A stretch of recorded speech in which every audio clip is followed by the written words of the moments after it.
হচ্ছে বাপি প্রেজেন্টেশন। আমি কিছুই চাই না। মহাপ্রভু বলছে তুমি আমাকে চাও না। বিষ্ণুপ্রিয়া বলছে প্রভু এই 24টা বৎসর ধরে ধ্যানেরই ঘরে আমি তোমারই কোলেই বসে আছি প্রভু।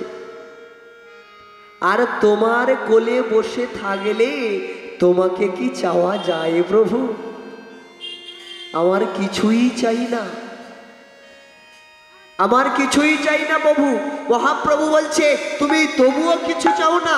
এখন বিষ্ণুপ্রিয়া বলছে হ্যাঁ প্রভু, একটি জিনিস চাই, দেবে আমাকে? আমি একটি জিনিস চাই, দেবে? মহাপ্রভু বলছে কি চাও? বিষ্ণুপ্রিয়া বলছে প্রভু যে খড়ম দোকানে পরে দাঁড়িয়ে আছে,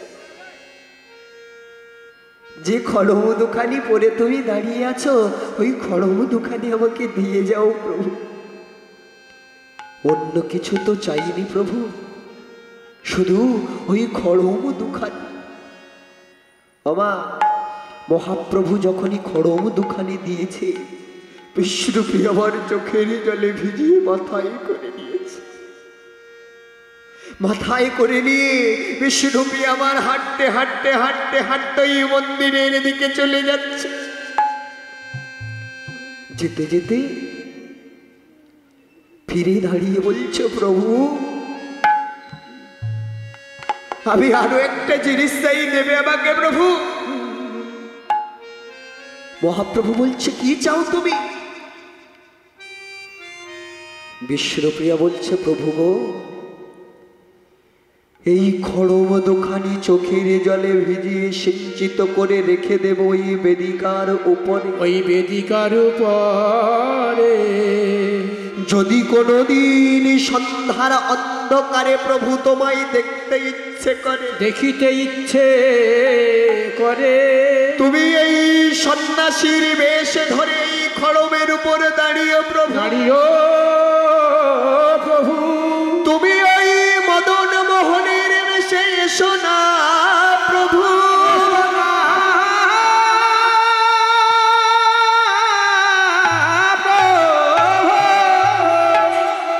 তুমি এই বিষ্ণু প্রিয়ার প্রাণধন হয়ে এই খড়মের উপর দাঁড়িয়ে প্রভু, দাঁড়িয়ে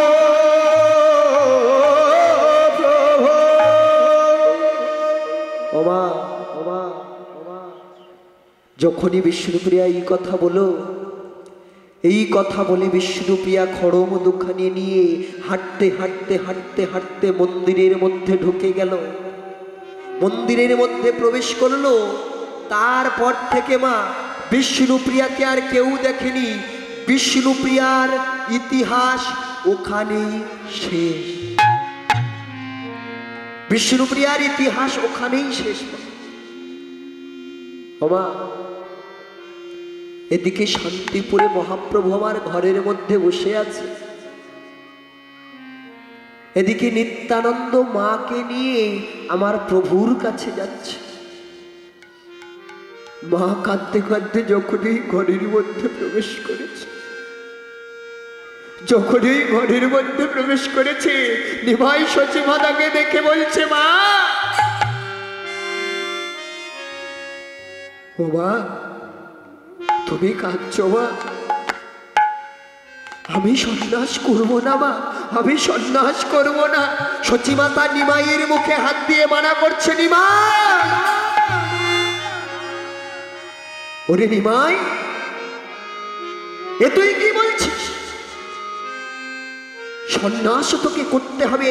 নিমাই বলছে মা তুমি যে কাঁদছো। সচিমাতা বলছে আমি তো কাঁদবো না। কারণ কেন জানিস? কারণ তুই ছাড়া তো যে আমার আর কেউ নেই। আমি কাঁদবো না তো কে কাঁদবে বল? আমি কাঁদবো, বৌমা কাঁদবে, দুজনের কান্না একত্রে মিলেমিশে এক বিরহের যমুনা তৈরি হবে। তার পাশে দাঁড়িয়ে তুই সন্ন্যাসের বাঁশি বাজাবি নিমাই, বাজাবি নিমাই। আমি আশীর্বাদ করি বাবা, তুই সন্ন্যাসী সফল হ। এই কথা শ্রবণ করে নিমাই বলছে, মা তুমি কাঁদছ, তবু আমি সন্ন্যাস করব মা। সচিমাতা বলছে, সন্ন্যাস করবি? তবে শোন বাবা, যে বংশের একটি ছেলে সন্ন্যাসী হয়ে যায় তার 14 পুরুষ গোলকে যায়, আর যে বংশের একটি ছেলে এই সন্ন্যাস নিয়ে ভেঙে যায় তার 21 পুরুষ নরকে যায়। নিমাই বলছে, মা তুমি যদি আমার জন্য এত বড় ত্যাগ করতে পারো, তাহলে আমিও তোমার জন্য একটু ত্যাগ করিও মা। কালকে তুমি বাড়ি যেও মা, আর আমি যা যা খেতে ভালোবাসি তাই তাই রান্না করে প্রত্যেক দিন দুপুর বেলা ঘরের দরজা বন্ধ করে ভাত মাখিয়ে নিয়ে আসন দিয়ে আমাকে ডাকবে মা। আমি পৃথিবীর যে প্রান্তেই থাকি না কেন, আমি তোমার হাতের ওই খাবার খাবো। মা সচিমাতা মা কাঁদিলেও হাসতে হাসতে বলছে, ওরে নিমাই, ওরে নিমাই, তুই আমার সন্তান, আমি তোর মা, আমি তোকে চিনি, আমি তোকে জানি, আমি তোকে বুঝি। এইটুকু লোভ দিয়ে আমাকে ছেড়ে চলে যাচ্ছিস বাবা? যতদিন থাকবো আমি এই জগতের মাঝে, তুই আমার হাতের খাবার খাবি। আরে যেদিন আমি থাকবো না, কই তুই সেদিনের কথা বললি না তো নিমাই? নিমাই বলছে, সৎমা গো, তোমাকে এড়াতে শক্তি নেই কো আমার, আর তব গর্ভে জন্ম নেব আরো বারবার। ও মা, তুমি সত্য যুগে কর্তব্যের স্ত্রী দেবাহুতি ছিলে, আমি তোমার গর্ভে জন্মগ্রহণ করেছি। ওই ত্রেতায় কৌশল্যা আমি তোমার গর্ভে জন্মগ্রহণ করেছি, ওই দাপরে দৈবকে আমি তোমার গর্ভে জন্মগ্রহণ করেছি, আর এই কলিতে তুমি হলে সচী মাতা, আমি সেই তোমার গর্ভে জন্মগ্রহণ করেছি। মাগো, তোমার মতো গর্ভ না হলে আমার আশার পথ তো তৈরি হয় না মা। তাই পৃথিবীতে যতবারই আসবো তোমাকেই মা বলে জানবো, তোমাকেই মা বলে গ্রহণ করব। বাবা, সেই পুরবের কথা মতো মহাপ্রভু আজ আমার কি করেছে, এই নদিয়ার মাঝে এসে পুরবের ভাবটি উদয় হয়েছে, সেই দাপর যুগের ভাবটি উদয় হয়েছে। যখনই সেই দাপর যুগের ভাবটি উদয় হয়েছে, মহাপ্রভু আমার কি করছে জানো মা? মহাপ্রভু কি করছে না, মহাজন বলছে কি, বলে আজুরে গো গৌরাঙ্গের মনে কি ভাবই উঠিল, আজুরে গৌরাঙ্গের মনে, আজুরে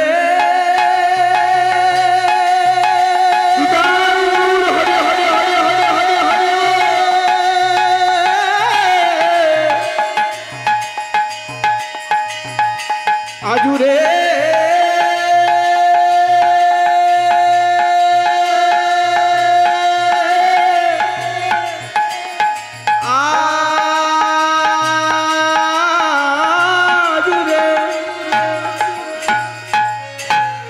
আজুরে গৌরাঙ্গের মনে কি ভাবয় ছিল, আজুরে গৌরাঙ্গের মনে কি ভাবই উঠিল,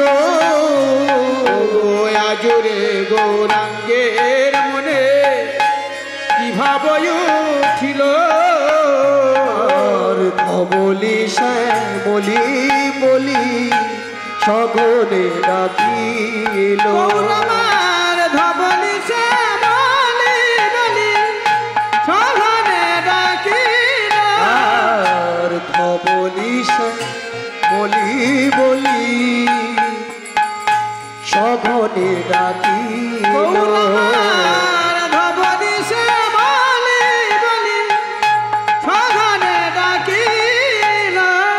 আজ ডাকিতে লাগিল রে ডাকিতে লাগিল রে ওই ডাকিতে লাগিল রে ডাকিতে লাগিল রে বলে আয় ধবলি আয় শ্যামলি ডাকিতে লাগিল রে আয় ধবলি আয় শ্যামলি ডাকিতে লাগিল রে বলে আয় ধবলি আয় শ্যামলি ডাকিতে লাগিল রে আয় ধবলি আয় শ্যামলি ডাকিতে লাগিল রে ওই বহুদিন তোদের দেখি নাই রে ডাকিতে লাগিল হলো রে তোদের দেখি নাই রে ডাকিতে লাগিল রে বৌদি হলো তোদের দেখি নাই রে আমি তোদের নিয়ে হরি হরি বলে দেখি নাই রে তোদের নিয়ে গোষ্ঠে যাবো বহুদিন তোদের দেখি নাই রে বলে আয় ধা বলে আয় শ্যামলে ওমা তাহলে আজ মহাপ্রভুর ভাবের উদয় হয়েছে, তাই মহাপ্রভু কি করছে? ধবলি শ্যামলি বলে ডাকছে। এখানে ধবলি শ্যামলি বলতে কাদেরকে বুঝিয়েছে বাবা? না, কলির জ্ঞানন্ধ পরমাত্ম জীবকে মহাপ্রভু আমার বুঝিয়েছে। বাবা মহাপ্রভু বলছে, ওরে কলির জ্ঞানন্ধ কর্মান্ধ জীব, তোরা এই মায়ায় মেতে থাকিস না, তোরা এই হরি নামের মধ্যে আয়। ওমা তাই মহাপ্রভু আবার কি বলছে? বলে আয় নামেতে আয় নামেতে আয় নামেতে আয় নামেতে আয় নামেতে তোরা আয় নামেতে আয় নামেতে ওমা মহাপ্রভু কি বলছে? তোরা আয় নামেতে আর আয় এই নামেতে। বাবা তোরা আয় নামেতে আর আয় এই নামেতে, তাই বলছে মহাপ্রভু, বলে আয় নামেতে আয় নামেতে তোরা আয় নামেতে আয় নামেতে তোরা থাকিস নায়া মায়ায় মেতে আয় নামেতে আয় নামেতে বিদায় গৌর হরি হরি হরি আয় নামেতে আয় নামেতে তোরা থাকিস নায়া মায়ায় মেতে আয় নামেতে আয় নামেতে কৃষ্ণায়ার মায়ায় মেতে আয় নামেতে আয় নামেতে ওমা মহাপ্রভু আমার এই কলির জ্ঞানন্ধ কর্মান্ধ জীবকে ডাকছে, বলছে তোরা এই মায়া কান্থা গায়ে দিয়ে আর এই সুখের বালিশ মাথায় দিয়ে আর ঘুমাইয়ে থাকিস না, তোরা আমার কাছে আয় আর এই দুটি হেমেদণ্ড বাহু তুলে এই মধুর মাখা হরিনাম কৃষ্ণ নাম করিতে থাক। বাবা এই যে মহাপ্রভুর ভাব বাবা, তিনি পুরবের ভাবটি স্মরণ করে বাবা নদিয়ার মাঝে এসেছে। এই যে মহাপ্রভুর ভাব, কত সুন্দর ভাব দেখুন। আমাদের এই যে মহাপ্রভু, তিনি কি করছেন? এই কলির জীবের দ্বারে দ্বারে কাঁদছেন। কেন বাবা? তিনি এই কলির জীবের দ্বারে দ্বারে কাঁদছেন। আমাদের মহাপ্রভু দাপর যুগে তো বাবা কৃষ্ণ ছিল, রাজার ছেলে ছিল, তাহলে আজ তিনি কেন এই নদিয়ার পথে পথে ঘুরে বেড়াচ্ছেন, কাঁদছেন কেন? হ্যাঁ, তাহলে তিনি এই নদিয়ার পথে পথে কাঁদছেন কেন? বৃন্দাবনের প্রেমটা মহাপ্রভু বিতরণ করতে এসেছে। বৃন্দাবনের প্রেমটাকে অ্যানালাইসিস করলে পরে আমরা ভাগবতে কি পাই? ওমা অ্যানালাইসিস মানে হলো কি? বর্ণনা করা। অ্যানালাইসিস মানে হলো বর্ণনা করা। তামা বৃন্দাবনের প্রেমটাকে অ্যানালাইসিস করলে পরে আমরা ভাগবতে কি পাই? না রাধা কৃষ্ণ দুজনে যে প্রেম করেছিল মধুর বৃন্দাবনে তাকে অহৈতুকী অকামনা রাগাত্মিকা বেদাতীত প্রেম বলছে বেদব্যাস গোস্বামী। যাকে বাবা কি বলা যায় না, সহজিয়া প্রেমও বলা যায়। রাধারানী মধুর ব্রজমণ্ডলী আমার গোবিন্দকে ভালোবেসে গোবিন্দের এই বংশীর ধ্বনি শ্রবণ করে রাধারানী একমাত্র ছুটে যেত আমার গোবিন্দকে সুখ দেওয়ার জন্য। তাই বলছে এমন ভালোবাসা হলে কেমন হয় ধরণী তলে। তাই মহাজন বলছে কি, সখী ভালোবাসা বলে তারি গো সখী ভালোবাসা বলে তারি। ওই চাওয়া পাওয়ার আশা সকলই নাসিয়া ও সে অকুলে ভাসিতে পারে গো সখী ভালোবাসা বলে তারি গো সখী ভালোবাসা বলে তারি। ওমা, জাতি কুলমান ত্যাগ করতে হবে সেই পরাণ বধুয়ার জন্য। ধর্মা ধর্ম জ্ঞান হবে অবসানে সেই পরাণ বধুয়ার জন্য। মরার আগে মরতে হবে ওই কৃষ্ণের জন্য। তাহলে জৌমে কিছু করিতে না পারে। তার নির্মল প্রীতি সদা ঊর্ধ্বগতি সেই প্রেম নগরে মনকে রাখতে হবে। সব বাধা নাশ করে আমাদের এই ভগবানকে ভালোবাসতে হবে। তারপর সেই ভালোবাসার দাস হবে প্রীতবাস গৌর হয়ে আমাদের এই হৃদয়ে মাঝে বিরাজ করবে। ও বাবা, আপনারা যদি প্রশ্ন করেন যে যে প্রেম বৃন্দাবনে হয়েছিল সেই প্রেমের অধিকারী কি আমরা হতে পারি না? সেই প্রেমের অধিকারী কি আমরা হতে পারি না? হ্যাঁ বাবা, আমরাও পারি। কারণ সেই প্রেমটা দেখাবার জন্য শেখাবার জন্য আমাদের গৌরাঙ্গ মহাপ্রভু তিনি এই নদিয়ার মাঝে এসেছিলেন। সেই বৃন্দাবনের প্রেমটাকে দেখাবার জন্য শেখাবার জন্য মহাপ্রভু আবার এসেছিলেন। তিনি এসে জাত কুল মান সবার ঊর্ধ্বে গিয়ে মহাপ্রভু হরিবল হরিবল বলে কলির জীবের দ্বারে দ্বারে নাম বিলিয়ে গেছে। আমা, নিজের স্বার্থের জন্য কেউ যদি কোনো কর্ম করে বা ভালোবাসা করে, সেই কর্মটা বা ভালোবাসাটা বাবা ব্রজ প্রেমের মধ্যে পড়ে না। কিন্তু এই জগতের কল্যাণের জন্য কেউ যদি কোনো কর্ম করে, সেই কর্মটা বা ভালোবাসাটা ব্রজ প্রেমের মধ্যে গিয়ে পড়ে। আপনারা বাবা যদি মনে করেন, আপনারা যে যে কর্মই করেন না কেন, যে যে কর্মই করেন না কেন, আপনারা সেই কর্মের মধ্যে দিয়ে রাধা প্রেমের অধিকারী হতে পারবেন। সেই কর্মের মধ্যে দিয়ে, সেই কর্মের মধ্যে দিয়ে আপনারা রাধা প্রেমের অধিকারী হতে পারবেন। কেমন? কেউ যদি সরকারি চাকরি করে, সে যদি মনে মনে ভাবে যে সরকার যে দায়িত্বটা আমাকে দিয়েছে অথবা যে ডিউটিটা আমাকে দিয়েছে, সেই দায়িত্বটা অথবা ডিউটিটা আমি সঠিকভাবে পালন করব। ও বাবা, মহাজন বলতেন, কি বলতেন না, ডিউটি করলে বিউটি বাড়ে। সহজভাবে বুঝিনি বাবা।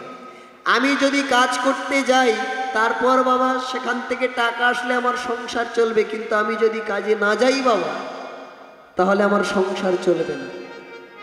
তাই মহাজন বলছে কি, যে ডিউটি করলে বিউটি বাড়ে।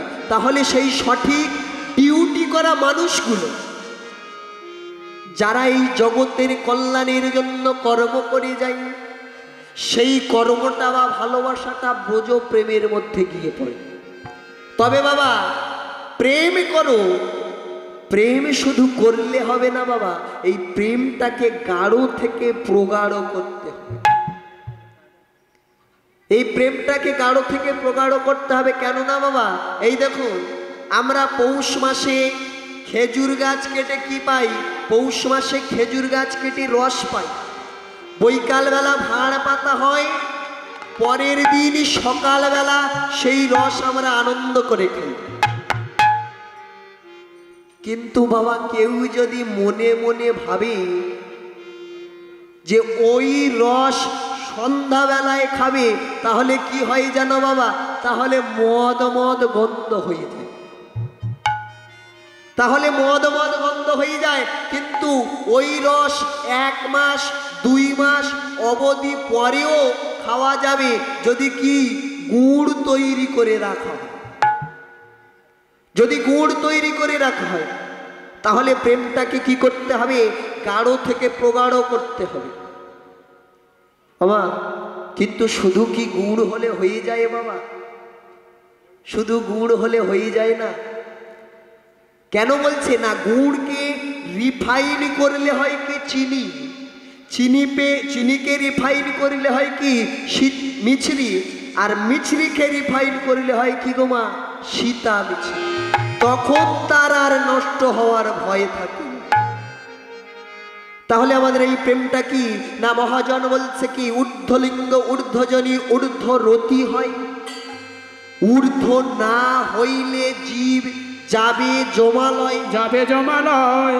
পুরুষের লিঙ্গ হয় মস্তকের মণি, তাহা নিয়ে খেলা করে দেব পদ্মজনী। সাধকের স্থান হয় বৃহৎ বৃন্দাবন, শ্রী রাধিকা হয় তার প্রেমের মহাজন। করে সেই জগতে ভজন, সেই মানুষের বাড়ি ওজন। আর এমন মানুষ পাওয়া যায় কত? রাধে রাধে। বাবা সাধন ভজন করো বাবা, তবে কি সাধন ভজনের কায়দা থাকা চাই। সাধন ভজন করো বাবা, তবে সাধন ভজনের কায়দা থাকা যায়। এই কায়দা জানতে গেলে কি করতে হবে? এই কায়দা জানতে গেলে আমাকে গুরুর চরণটাকে আশ্রয় করতে হবে। কেন বাবা? না, মহাজন বলছেন যে আমার এই দেহের মধ্যে কি আছে? 6টা বাঘ আছে। আমার এই দেহের মধ্যে 6টা বাঘ আছে। কি কি? কাম, ক্রোধ, লোভ, মোহ, মদ, মাৎসর্য। এই যে 6টি বাঘ বাবা, এদের হলো ভীষণ রাগ। এই 6টি বাঘের মধ্যে একটা বাঘ যদি মানুষের কামড় মারে, মানুষের কি সহ্য করা যায়? কাম বাধাপ্রাপ্ত হলে এই হৃদয়টা ওঠে জ্বলে, আর ক্রোধ জাগ্রত হলে মানুষ তখন অধঃপতনে যায়। বাবা এই ক্রোধটা খুব খারাপ জিনিস। যেদিন এই ষড়রিপু, এই ষড়ব্যাঘ্র আপনার বশ হবে, সেদিন ওই বনের বাঘে হিংসা ভুলে যাবে। সেদিন ওই নদীর কুম্ভীরিণী আপনাকে পিঠে করে ওই নদী পার করে দেবে। এই প্রেমের এত ক্ষমতা। একদিন রাধা কৃষ্ণ দুজনে মধুর বৃন্দাবনে সুখাসনে বসে গল্প করছে। গল্প করতে করতে গোবিন্দ আমার রাধারানীকে বলছে বিনোদিনী রায়, দাপর লীলা তো শেষ, দাপর লীলা তো শেষ। আমি তোমার কাছে অনেক কিছু পেয়েছি। ও রাধে, এইবার তুমি আমার কাছে কিছু চাও। ও মা, গোবিন্দ যখন এই কথা বলেছে মা, রাধারানী বলছে কি? বলছে শোনো প্রাণ কানাই, আমি চাইলে তোমার আর দেবার ক্ষমতা নাই। বাবা আমি চাইলে তোমার আর দেবার ক্ষমতা নাই। গোবিন্দ বলছে কি? কি বললে তুমি? আমি এই ত্রিজগতের সর্বশক্তিমান, আর তুমি চাইলে আমার দেবার ক্ষমতা নাই। ঠিক আছে, কি চাওয়ার আছে তুমি চাও। মাগো, রাধারানী কি চেয়েছিল জানেন? রাধারানী চেয়েছিল তুমি বাসো বা না বাসো ভালো তাতে ক্ষতি নাই, তুমি বাসবা না বাসো ভালো তাতে ক্ষতি নাই, আর তোমাকে আমি বাসিব ভালো এই ভিক্ষা চাই। প্রাণ দরদিয়া রে, আমি সব ভুলেছি তোরে ভালোবাসায়। প্রাণ দরদিয়া রে, আমি সব ভুলেছি তোরে ভালোবাসায়। রাখা গেল ফুল ফুটেছে, রাখা গেল ফুল ফুটেছে তোর আশার আশায়। তোর পিরিতের এমন রেখে আদায়ার আশায়। জানো দরদিয়া রে, আমি সব ভুলেছি তোর ভালোবাসায়। জানো দরদিয়া রে, আমি সব ভুলেছি তোর ভালোবাসায়।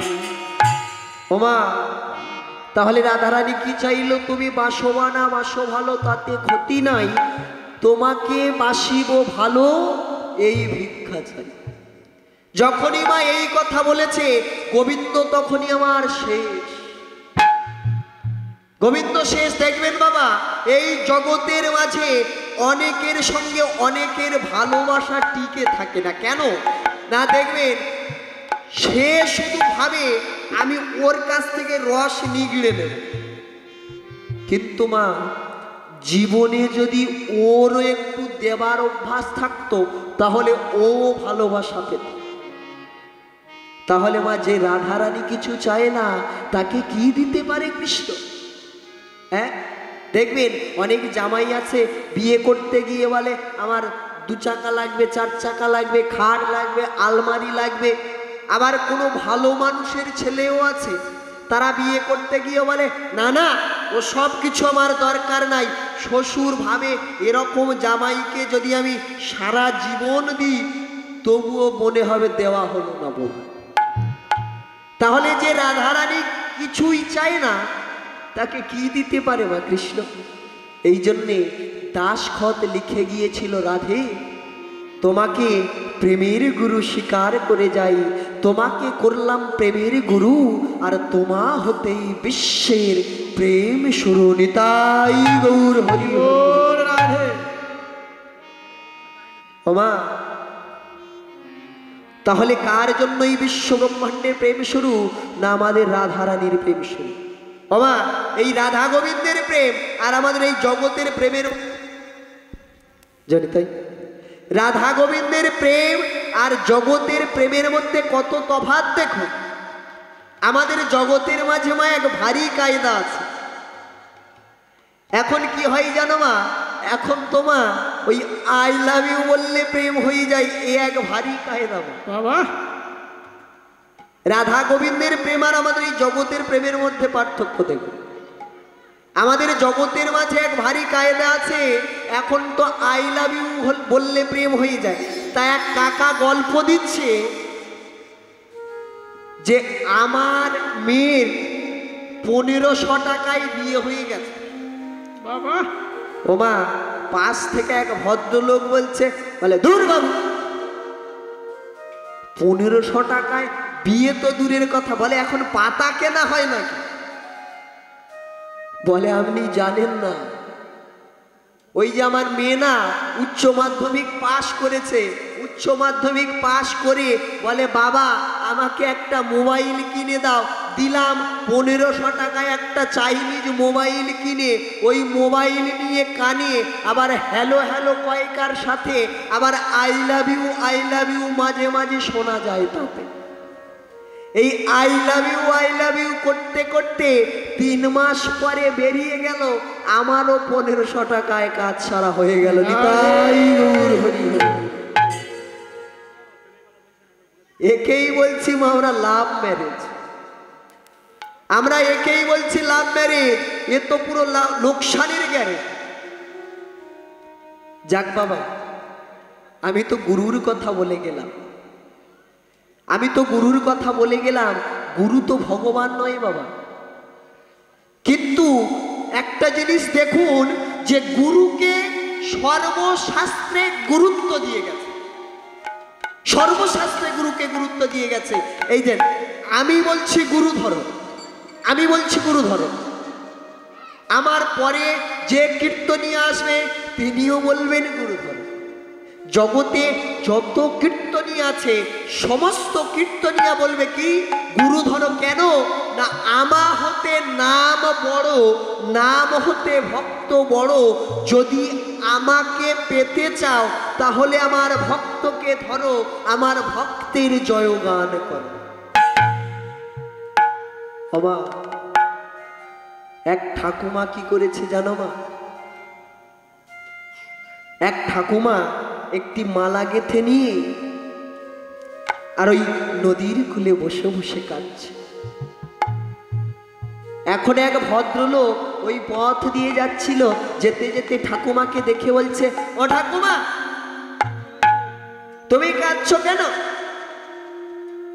তখন ঠাকুমা বলছে, বাবারে আমার যে অনেক দিনের স্বাদ, আমি ওই সাগরে মালা ভাসাবো। আমার অনেক দিনের স্বাদ, আমি ওই সাগরে মালা ভাসাবো।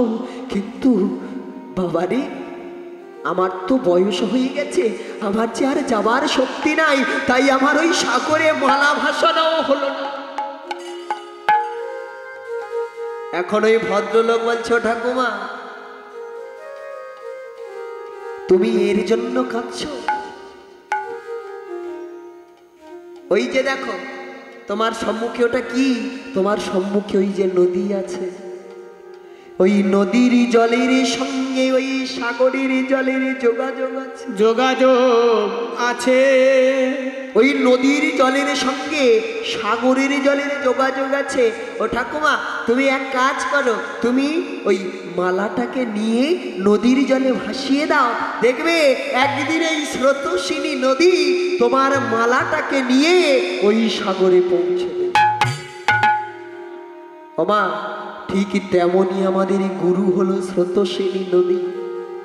ওই গুরু রূপী নদীকে ধরতে পারলে আমরা কি ওই ভগবান রূপী সাগরে ঠিক পৌঁছে যাব। তবে একটা কথা, ওই গুরুটা যেন সৎ গুরু হয়, গুরুটা যেন সৎ গুরু হয় বাবা। দেখবেন বড় বাবু ঘুষ খায় মা, বড় বাবু ঘুষ খায়, কিন্তু আমি যদি সেই ঘুষটা দিতে যাই তাহলে কি করবে? আমাকে ধরে লকাবে, বন্ধ করে দেবে। কিন্তু আমি যদি কোনো বড় নেতাকে সঙ্গে করে নিয়ে যাই তখন মা ঘুষটা দেবে। বড় বাবু যেমন নেতা ছাড়া ঘুষ খায় না, ঠিক তেমনি গুরুর চরণ আশ্রয় না করে ভগবানকে কিছু দিলে ভগবান সেটা গ্রহণ করে না। এটি একটি বিচার্য বিষয়, এটি একটি বিচার্য বিষয়। ওই নদীর জলের সঙ্গে যখন সাগরের জল মিশে যায় তখন কি হয় জানো মা? ওই সাগরের জল থেকে নদীর জলকে বেছে আলাদা করা যায় না। ঠিক তেমনি আমার ওই ভগবানের সঙ্গে গুরুকে আলাদা করা যায় না, গুরুকে আলাদা ভাবা যায় না। আমার ওই গুরুকে আলাদা করা যায় না, গুরুকে আলাদা ভাবা যায় না। তবে একটা কথা, গুরুটা যেন সৎ গুরু হয়, না হলে কি হবে? ওই গুরু শিষ্য দুজনে নদীর জলে ডুবে মারা যাবে, ওই সাগরের জলের সন্ধান পাবে না।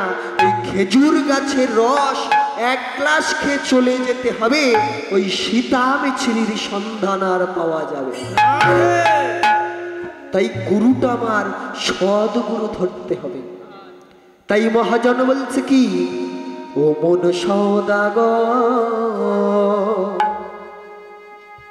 ওই বিদেশে বাণিজ্যে এসে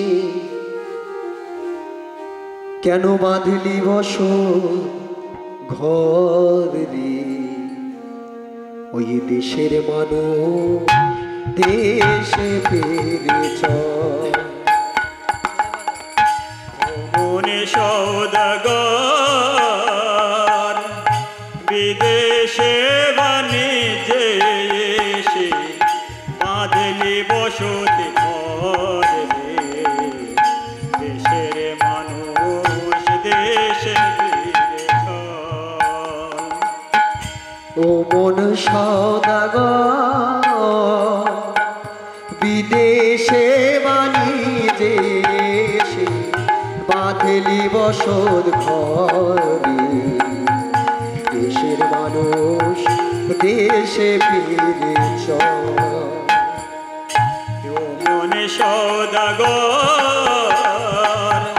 বিদেশে বিদায় গুর হরি হরি হরি হরি বল। বাঁধলি বসত ঘরে, দেশের মানুষ দেশে ফিরে চল। ও তোর সাথী যারা গেল তারা, ও তোর সাথী যারা গেল তারা, ও তোর সাথী যারা গেল তারা, ও তোর সাথী যারা গেল তারা, তোরই যে হলো অচল, দেশের মানুষ দেশে ফিরে চল। ও মনে সদাগর বিদেশে বাণিজ্যে এসে বাঁধলি বসত ঘরে রে, দেশের মানুষ দেশে ফিরে চল। আবার কি বলছে, ভরা নদীর কোলে তরি ভাসালি জোয়ারে, ভাটির টানে শুকাইল তরি থেগেল বালু চরে রে, থেগেল বালু চরে। ভরা নদীর কূলে তোরে ভাসালি জোয়ারে, ভাটির টানে তোরি ও তোর থেগেল বালু চরে রে, থেগেল বালু চরে। ভরা নদীর কোলে তরি ভাসালি জোয়ারে, ভাটির টানে শুকাইল তরি থেগেল বালু চরে রে, থেগেল বালু চরে। ভরা নদীর কূলে তোরে ভাসালি জোয়ারে, ভাটির টানে তোরি ও তোর থেগেল বালু চরে রে, থেগেল বালু চরে। ও তোর সোনার তরি নোনায় খেলো, ও তোর সোনার তরি নোনায় খেলো, ও তোর সোনার তরি নোনায় খেলো, ও তোর সোনার তরি নোনায় খেলো, তোরই যে হলো অচল, দেশের মানুষ দেশে ফিরে চল। বিদায় গৌর হরি হরি হরি হরি বল। বিদেশে বাণিজ্যে এসে বাঁধলি বসত ঘরে রে, দেশের মানুষ দেশে ফিরে চল। ওমা কৃষ্ণ, কৃষ্ণ হলো আকর্ষয়তী যশ কৃষ্ণ, যে শক্তির আকর্ষণে অনন্ত কোটি অনন্ত ভুবনে অনন্ত লীলা চলে সর্বদা, সেই শক্তিকে কৃষ্ণ বলা।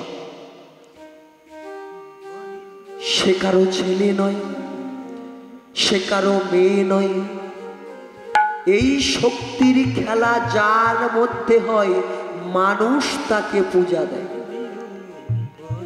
বাবা আমাদের এই জগতের মাঝে ভক্ত কয় প্রকার জানো মা? জগতের মাঝে ভক্ত হলো আমাদের দুই প্রকার, একটা হলো হৈতুকী ভক্ত আর দ্বিতীয় হলো কি না অহৈতুকী ভক্ত। হৈতুকী ভক্ত কারা না আত্মস্বার্থের তরে ভগবানকে ডাকে সবসময়। আত্মস্বার্থের তরে মানে নিজের জন্য ভগবানকে ডাকে সব সময়। দেখবেন কারোর হয়েছে অম্বলের ব্যায়াম, অম্বলে সে পায় না আরাম, ওই ঠাকুরের মন্দিরে গিয়ে বলে যে ঠাকুরের কৃপায় যদি আমার এই অম্বলের ব্যথাটা সেরে যায় তাহলে এই জায়গায় আমি কত দেব না 5,000 টাকা দেব।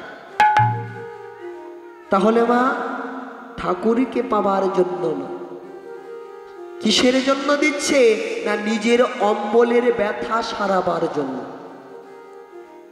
নিজের অম্বলের ব্যথা সারাবার জন্য। আবার দেখবেন কারণ সন্তানাদি হয়নি,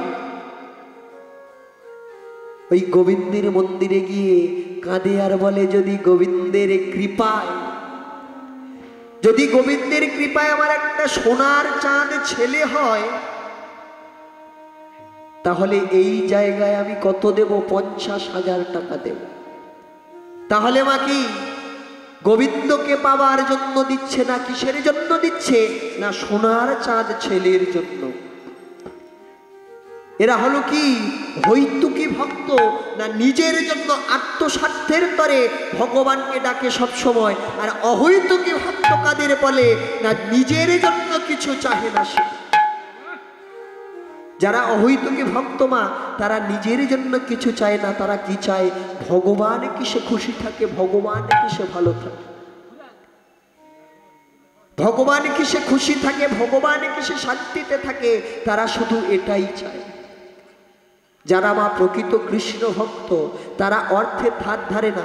আপনি তাকে কোটি টাকা দিয়ে বলবেন যে তোমার এই কৃষ্ণের ভজন সাধনের দরকার নাই, তুমি এখান থেকে চলে যাও, সে বলবে দাঁড়াও, এখান থেকে দূরে যাও, কেন আমার এই কৃষ্ণের ভজন সাধনের পথে বাধা? বাবা একদিন ওই গোবিন্দ আমার ভক্ত সুদামাকে পরীক্ষা করার জন্য কি করেছে জানো? ওই থলি ভর্তি স্বর্ণ মুদ্রা দিয়েছে রাস্তার ধারে। তখন সুদামা ওই থলি ভর্তি স্বর্ণ মুদ্রা নিয়ে বলছে, প্রভু দিয়ে আমার স্বর্ণ থলি কেড়ে নিতে চাও প্রভু এই হরিনামের বলি? আমার এই ঐশ্বর্যে আর ভুলায় না প্রভু, আমি যেন এই হরিনাম করিতে পারি, আমি যেন এই কৃষ্ণ নাম করিতে পারি, কৃষ্ণ নাম করিতে পারি। এই কৃষ্ণ নামে ঝরে যেন আমার নয়নের বাড়ি, নয়নের বাড়ি। আমি সদাই যেন বলি হরি হরি, কৃষ্ণময় থাকে যেন আমার জীবন। এরাই হলো মা অহৈতুকী ভক্ত। এরা কি গো মা? এরা ভগবানের কাছে কিছু চায়। এরা কি চায়? না ভগবান কি সে ভালো থাকে, ভগবান কি সে খুশিতে থাকে, আর ভগবান কি সে শান্তি থাকে, এছাড়া আর কিছুই চায় না। এবার শুনুন প্রেমের কথা। প্রেমে থাকে পবিত্রতা, আবার কামই প্রেমের জন্মদাতা। এ যে অতি সূক্ষ্ম তত্ত্ব, ওই প্রেমের কথা মুখে বলে পড়িলে কামের কবলে মানুষ হয়ে যায় পশু। ওই দেহ সুখ সর্বস্ব হলে প্রেমে বলে না তারে, আর কাম পিপাসায় অধিক মিলন মানুষ যায় ছাড়ে খারে। বাবা জলকে সবাই জীবন বলে, কেউ বাঁচে না সেই জল না হলে। আবার সেই জলে প্লাবন এলে তাতেই মানুষ মরে। আবার ওই জলকে যদি বন্দি করে ইচ্ছা মতো বেগে ছাড়ে, জলবিদ্যুৎ তৈরি করে আমাদের এই আলো জলে। মায়েরা গ্যাসে রান্না করেন, মায়েরা গ্যাসে রান্না করেন, কিন্তু কেউ যদি ভুলবশতই গ্যাস খুলে রাখে, হ্যাঁ কি হবে গো মা? তাহলে মৃত্যু ডেকে আনে। এই জন্যে মহাজন বলেছেন, যে জিনিস যত মূল্যবান তাকে তত করো সাবধান। আর এই জগতে যাহা কিছু আছে কেউ নয় এই প্রেম ভালোবাসার সমান। সেই প্রেমের জন্ম কামের ঘরেই, কামকে যদি বাধ্য করে মানুষ তার চরাচরে আনন্দে করে বাস। এখন ওই অবাধ্য যা প্রেমের গতি, তাতেই করে ছিন্ন মতি। আর এই কামাতুর পুরুষ নারী যারা, তারা হচ্ছে সর্বনাশ। আমা বর্তমানে যুবক যুবতীরা মা প্রেম করছে, আর কি করছে? শুধু রেজিস্ট্রি করছে, শুধু প্রেম করছে আর রেজিস্ট্রি করছে।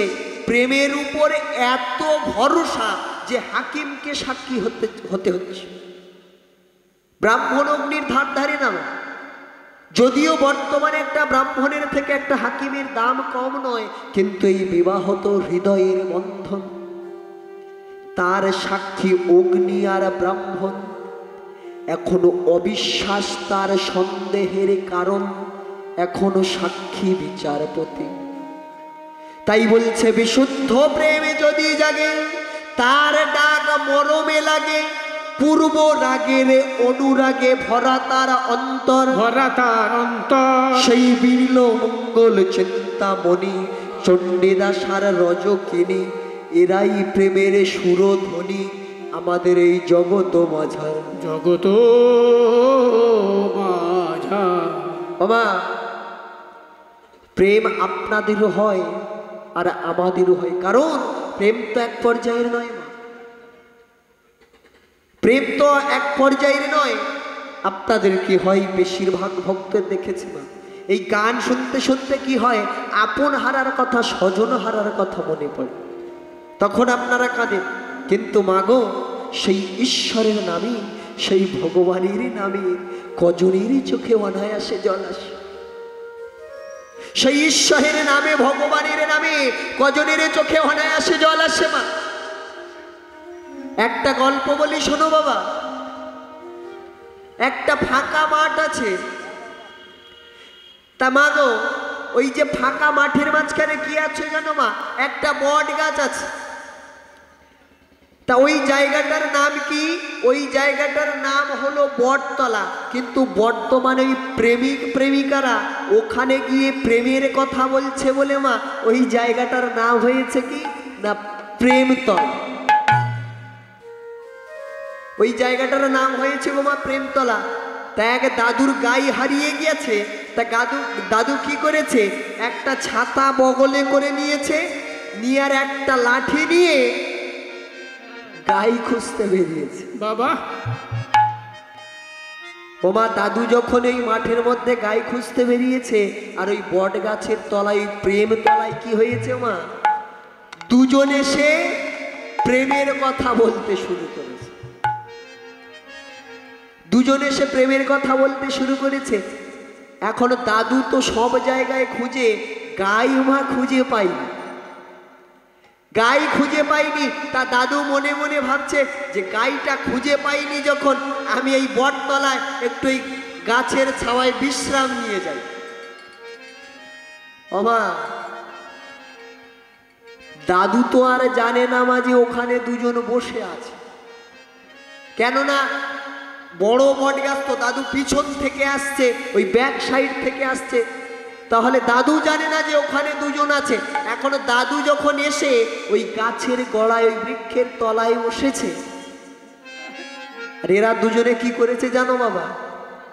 এরা দুজনে তখনই প্রেমের কথা বলতে শুরু করেছে। এরা দুজনে প্রেমের কথা বলতে শুরু করেছে মা। ওমা, যখনই দুজনে প্রেমের কথা বলছে, তখন দাদু এদিক ওদিক উঁকি মেরে মেরে দেখছে। দাদু এদিক ওদিক খালি উঁকি মেরে মেরে দেখছে। মা গো, দাদু বুড়ো হলে কি হবে, এই প্রেম তো কোনোদিন বুড়ো হয় না। রাধে। দাদু মনে মনে ভাবছে, এই মনের বনের ফাঁকে ফাঁকে কত দোয়েলে চন্দনা ডাকে। দাদু ভাবছে, আমার তো আর প্রেম করার বয়স নাই, তাই একটু প্রেমালাপ শুনে যাই, ওই গাই পাই আর না পাই। বাবা, বাবা, তা বলছে একটু প্রেমালাপ শুনে যাই, ওই গাই পাই আর না পাই। এখন দাদু ওই গাছের তলায়, বৃক্ষের তলায় বসে আছে, আর এরা দুজনে তখন প্রেমের কথা বলছে। যখনই প্রেমের কথা বলছে, তখন ওই প্রেমিক প্রেমিকা দুজনের নয়ন দুজনের দিকে আছে।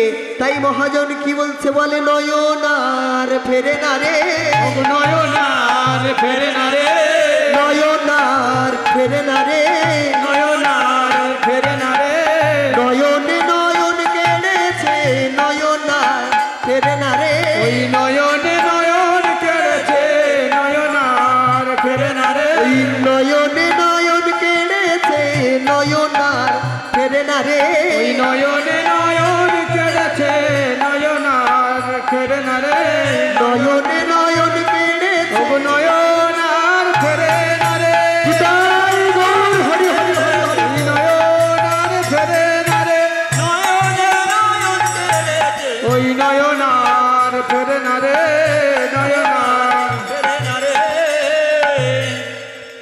ওমা এখন দুজনের নয়ন দুজনের দিকে আছে। তখন ওই প্রেমিকা প্রেমিককে বলছে, হ্যাঁ গো, তুমি এই 3 ঘন্টা ধরে আমার এই চোখের মধ্যে তাকিয়ে আছো, আমার এই চোখের মধ্যে এমন কি আছে? প্রেমিক বলছে, তুমি জানো না বিধুমুখী, তোমার এই চোখের মধ্যে কি দেখতে পাই? এ বলছে, না, কি দেখো তুমি? বলছে, জানো না বিধুমুখী, তোমার ওই চোখের মধ্যে কি দেখতে পাই? তোমার ওই চোখের মধ্যে আমি পুরো বিশ্ব ব্রহ্মাণ্ডটাকে দেখতে পাই। আর দাদু গিয়ে বলছে, দেখ তো আছে কিনা আমার গায়ে। ও মা, এরা দুজন তো শুনেই অবাক হয়ে গেছে। হ্যালো দাদু, তুমি আমাদের কাছে গাই খোঁজার কথা বলো কেন? দাদু বলছে, আরে বাবা, তুমি তো এখনই বললে যে তোমার ওই প্রেমিকার চোখের মধ্যে পুরো বিশ্ব ব্রহ্মাণ্ডটা আছে। যদি বিশ্ব ব্রহ্মাণ্ড তোমার প্রেমিকার চোখের মধ্যে থাকে, তাহলে আমার ওই গাইও আছে। তাহলে মা, প্রেম এত সহজ কথা নয়, প্রেম এত সহজ কথা নয়। এই প্রেমের স্বভাবটা কেমন জানো?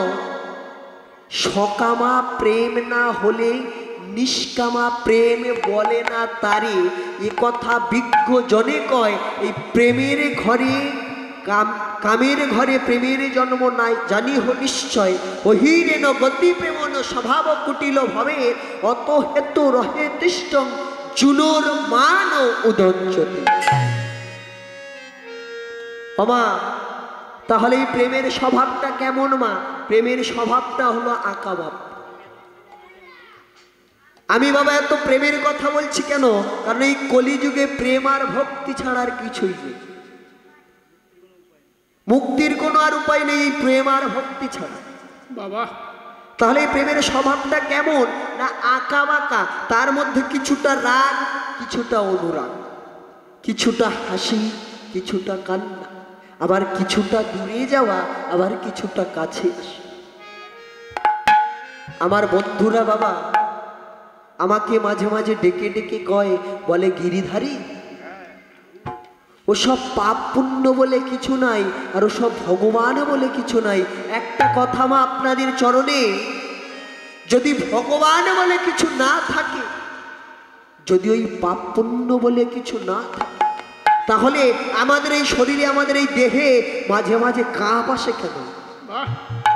আসলে কি জানেন মায়েরা, শেয়ালের বৃক্ষে ওটার নাইকো পাওয়ার, তাই শেয়াল বলে গ্রাফস অফ শাওয়ার।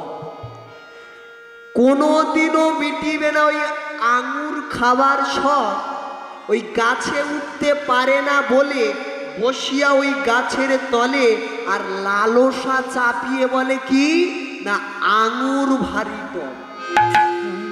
তাহলে কি জানেন, এরা সাধন ভজন করতে জানে না, এরা এই প্রেমটাকে করতে জানে না।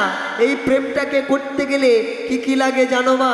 না মহাজন বলছে কি, প্রেম পুকুরে মাছ ধরিতে অনেক কিছু লাগে, আত্মশুদ্ধির গুরু মন্ত্র 4 ফেলে দাও আগে, ওই অনুরাগের ছিপে ধরে আসক্তির সুতে, ওই মহাভাবের বর্ষি ফেলো লাল শরট গেথে, একনিষ্ঠ পান্নার পানে থাকো নিরিগ দিয়া, ওই নিষ্কাম প্রেমের মৎস্য যাবে ঠক দিবে আসিয়া, ওই অনুরাগের ছিপে ধরে কষে দিও টান, ওই তবে তোমার মৎস্য ধরার হবে অবসান। ওই রামী বলে মৎস্য ধরার থাকে যদি মতি, আগে তোমার শিখতে হবে পরকীয়ারতি। ওই পরকীয়ারতি কিবা তার গতি, কিবা তার আচরণ, ওই অমৃত বিষেতে যে পারে নিঃসাতে সে পায় পরমধন, ওই পদ্মস্বাধিষ্ঠানে তাতে অধিষ্ঠানে কন্দর্প বসাই নিজে, ওই স্বরূপের মন করে উচ্চাটন কামিনী কামিনী খোঁজে, ওই কামিনী রূপিণী রসস্বরূপিণী কুলবিলাসিনী নারী, ওই স্বর্ণদর্প ভাবেরই আবেশ হয়ে থাকে ব্যভিচারী, ওই ককারে লকারে ভমন্ত্র, ওই পঞ্চবর্ষ সরযোগে স্বতন্ত্র স্বতন্ত্র কাম্বীজ মন্ত্র সতত অন্তরে জাগে, ওই মদন মাদন শোষণ স্তম্ভ মোহনের পঞ্চবান, রতির সকালে গতিপথ ভুলে অটলে চলে উজান। সেই অটল দেশের মানুষ যারা এই সাধনা জানে তারা, তা না হলে দোহা সারা সাধু সাবধান। ও মা, সবাই কি বলে জানো মা? সাধু সাবধান। ও বাবা, কেন বলে সাধু সাবধান? কাউকে কোনোদিন বলতে দেখেছেন যে চোর সাবধান, বদমাইশ সাবধান, ডাকাত সাবধান? কেউ কোনোদিন বলে না। কি বলে না? সাধু সাবধান। কেন গো মা? দেখবেন কেউ যদি 10 তলা বিল্ডিং এর উপর কাজ করে, 10 তলা বিল্ডিং এর উপর যদি কেউ কাজ করে, তাকে সাবধান থাকতে হবে। না হলে কি সেখান থেকে পা পিছল খেয়ে পড়লেই কি হবে? মারা যাবে। তাহলে তাকে সাবধান থাকতে হবে, তাকে সাবধান থাকতে হবে মা। আর সাধু মানে হলো অনেক উপরে, সাধু মানে হলো অনেক উপরে, যাকে সহজে ধরা যায় না। ওই সাধুকে সহজে ধরা যায় না বাবা। এই জগতের মাঝে একটা কথা আছে, প্রেম প্রীতি। প্রেম আর প্রীতি, এতক্ষণ তো প্রেমের কথা শুনলাম, তাহলে প্রীতিটা কথা থেকে এসেছে না? মহাজন বলছে কি? প্রীতি প্রীতি কিরত কীর্তি মূরতি, হৃদয়ে লাগলো সে, জনম থাকিতে পীড়িত না ছাড়ে, প্রীতি গড়ল কি। বিধি এক চিতে ভাবিতে ভাবিতে, নিরমান কইল পি, রসের সাগর সিঞ্চন করিয়া, তাহাতে হইল রি, অমিয় মথিয়া তাহা যা পাইল, তাহাতে হইল তি। পিতে পীড়ন করে জীবের 10 ইন্দ্রিয়গণ, রীতে রতি ভ্রষ্ট রাগেরই লক্ষণ, তিতে তুষ্ট সদা হরিগুণ রসে, আর পীড়িত মহিমা গায় দ্বিজ চণ্ডীদাস। দ্বিজ চণ্ডীদাসে। আবার বৈষ্ণব সাহিত্যে কি বলছে? বৈষ্ণব সাহিত্যে বলছে, নয়নে নয়নে বান বরিশনে তাহে উপজিল পীঠ, হিয়ায় হিয়ায় প্রেম আলিঙ্গনে তাহে উপজিল রি, অধরে অধরে প্রেম সুধা পানে তাহে উপজিলতি, সকল সুখেরও এ 3 আখর, দ্বিজ চণ্ডী দাসে কয় পি রি।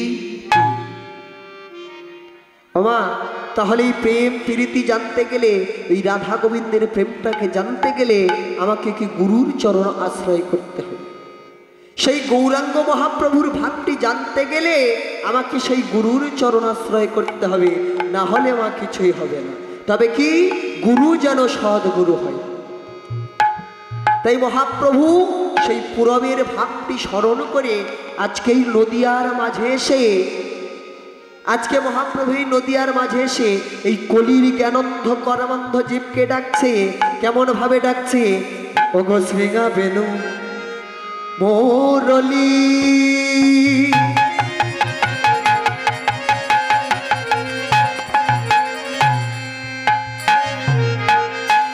করিয়া জয় ধ্বনি, সিংহা বেনু মুরলি, নিতাই গৌর হরি হরি হরি হরি ধনে না বেনু মোরলি,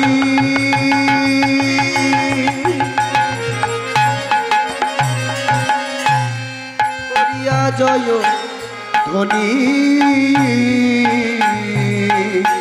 সিংহা বেনু মুরলি,